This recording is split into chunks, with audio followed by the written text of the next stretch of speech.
Moyen de faire un tir croisé, un double décalage.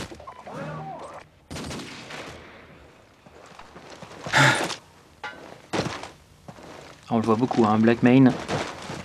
C'est le sniper de l'équipe. Dans chaque équipe, il y a un sniper. Hein. On se répartit les rôles ou pas? Oui, il y a une certaine répartition des rôles. Maintenant, c'est pas obligatoire d'avoir un sniper par équipe. Je pense qu'on peut dire que c'est largement recommandé et que très peu d'équipes de haut niveau font sans un très bon sniper. Mais c'est pas non plus obligatoire. Par exemple, chez H2K, là, dans cette manche, on n'a pas vu encore de sniper attitré. Alors que les H2K gardent l'avantage là sur ce round. Blackmane, voilà, il a lâché son fusil de sniper, il a pris une arme automatique. Il porte la bombe sur le dos. Et vas-y, qui le frag. 3 partout. 3 partout, c'est très serré pour l'instant. Très serré. Et on repart. Donc avec un point important, c'est toujours bien de faire la course en tête. C'est bien de toujours mener au score pour avoir un ascendant psychologique sur l'adversaire. Et je vous rappelle que là, on va jouer encore 6 points. Et après ces 6 points, on va changer de côté. C'est les Français qui vont attaquer, ils seront en rouge. Et les Britanniques vont défendre, ils seront en bleu. Même si on voit pas trop d'avantages pour les attaquants ou les défenseurs dans cette carte. Effectivement, ça a l'air assez équilibré. Tu parlais, Julien, d'avantages psychologiques. Et dans ces jeux, dans le sport électronique en général, et encore plus dans un jeu type FPS, c'est très très important d'être vraiment au mieux mentalement, parce que ça va très très vite. Comme vous voyez, la Blackmane, on revoit... Extraordinaire. On revoit son exploit là. Et alors justement, il en fait 3 là. Pour ce genre de... Pour réussir ce genre de coup, il faut vraiment être très très calme, être très concentré, n'avoir aucune pensée parasite, n'avoir aucun doute, parce qu'il faut aller très très vite, être très précis. Et donc, comme un vrai sport. Hein. Exactement, et quand on commence à douter, en général, c'est l'entrée dans un cercle vicieux qui aboutit, dans la plupart des cas, à la défaite. Bah c'est comme dans tous les autres sports, comme au tennis. Hein, Gaël, mon fils, quand il joue, il se concentre sur le match, pense pas aux impôts. Vaut mieux pas. Tout à fait. Blackmane qui a été extraordinaire. Et là, qui frag à la grenade. Il a fragué Rukai à la grenade. Blackmane qui porte un petit peu Dignitas là sur ses épaules, qui va peut-être leur permettre de reprendre l'avantage. Et Sko qui enchaîne bien. Oh là, Sko, voilà, double frag. Alors là, c'est vrai, dans cette équipe, normalement, voilà, tranquille le point. Pour les Britanniques, avec Sko et Blackmane, je peux vous dire qu'ils font mal. Et derrière, ils enchaînent encore un autre point. Ils mènent 5-3 maintenant face aux Français. 5-3, ça commence à être mauvais pour H2K.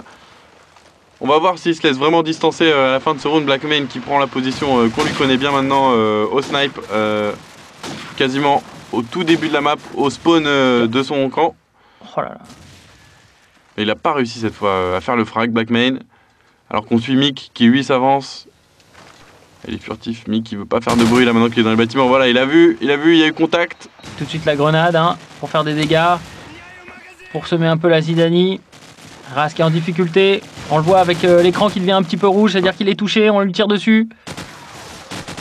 Alors que c'est du 4 contre 4, voilà, là c'est vraiment la guérilla, hein, Julien. Dans les bâtiments, derrière les caisses, on décale, on se recache derrière la porte. Attention à Blackmane, le sniper de l'équipe, il a fait mal tout à l'heure. Voilà, Ras qui est flashé.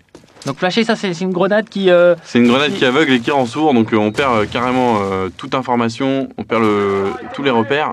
D'où le petit son qu'on a entendu et forcément on devient une cible facile pour l'adversaire. Ouais, et en plus on peut plus fraguer aussi hein, quasiment, parce qu'on sait plus du tout, même si un adversaire à 3 mètres, on est capable de pas le voir ou de mal viser. Alors que voilà, ça continue d'avancer tranquillement. Blackmane, on l'a vu là, qui couvrait l'angle avec son fusil de sniper. Voilà, oh là là, c'est Mick était pas mal. Vraiment la guerre de tranchées là, Julien, dans les couloirs. Enfin, une guerre de couloirs en l'occurrence. À 2 couloirs, carrément, ouais, puisqu'on est dans le bâtiment. Attention, ils sont à 2 contre 2 là maintenant. 26 secondes avant la fin de ce point. Alors, par exemple, si on reste à 2-2 là, à la fin du temps, qui est en train de, on l'entend avec le petit bip qui est en train de tomber. Les défenseurs remporteront le round au temps. Donc les attaquants sont obligés de prendre des risques. Mais voilà, Xander, de toute façon, il a fait le ménage, c'est terminé. On le revoit là. On voit le ralenti, magnifique. Xander, c'est bien ça pour les Français qui reviennent à 5-4. C'est bien, il faut revenir dans ce match. Alors qu'on approche de la fin de la manche. Ouh, il y a eu un revirement de situation avec les Français qui ont enchaîné des points. Ils étaient menés quand même 5-3. Désormais, ils mènent au score 6-5. Voilà. C'est très, très serré. Et on est parti pour le dernier round de cette première manche avec Raz qui fait le frag dans les bâtiments. Oh là là, Mick qui tire dans tous les sens. Sko qui tire dans le mur, hein, parce que ça peut passer des fois dans le mur. Le fameux wall shoot. La petite grenade. Ouais, c'est le meilleur joueur du match hein, pour l'instant, Blackmane. Hein. Il est très très très efficace au snipe, mais pas seulement. On l'a vu fraguer à la grenade, on l'a vu fraguer avec d'autres armes aussi. Très très bon joueur, extraordinaire. Moi j'aime beaucoup. Alors 2 contre 2, est-ce que H2K va virer en tête avec une avance qui, ma foi, serait somme toute conséquente hein, quand on voit la physionomie de cette première manche, hein, 7-5, ce serait assez confortable. Ou est-ce qu'on va finir sur une égalité? Attention, on va mettre tout le monde à 0. C'est le dernier point. Le dernier point, attention, il y a un seul Français tout seul. Ça sent le 6-6. Ça va être difficile pour Xander, on va voir comment il va réussir à se débrouiller. Alors il est tout seul, on va le suivre. Ah, il est tombé. Ah, il est tombé, voilà, il est tombé, ça fait 6-6. Égalité à la mi-temps, c'est vraiment très serré les matchs de Call of Duty. Je suis un peu déçu, Julien, pour les H2K parce qu'ils sont français, ils auraient pu virer en tête. Mais bon, au final, ça va rendre la deuxième manche que plus intéressante. Plus intéressante, hein. Tu sais, on a connu des Français qui arrivent en finale qui mettaient des coups de boule. Et qui mettaient des coups de boule, hein, donc ça veut rien dire. Donc 6-6. Ça n'arrivera pas,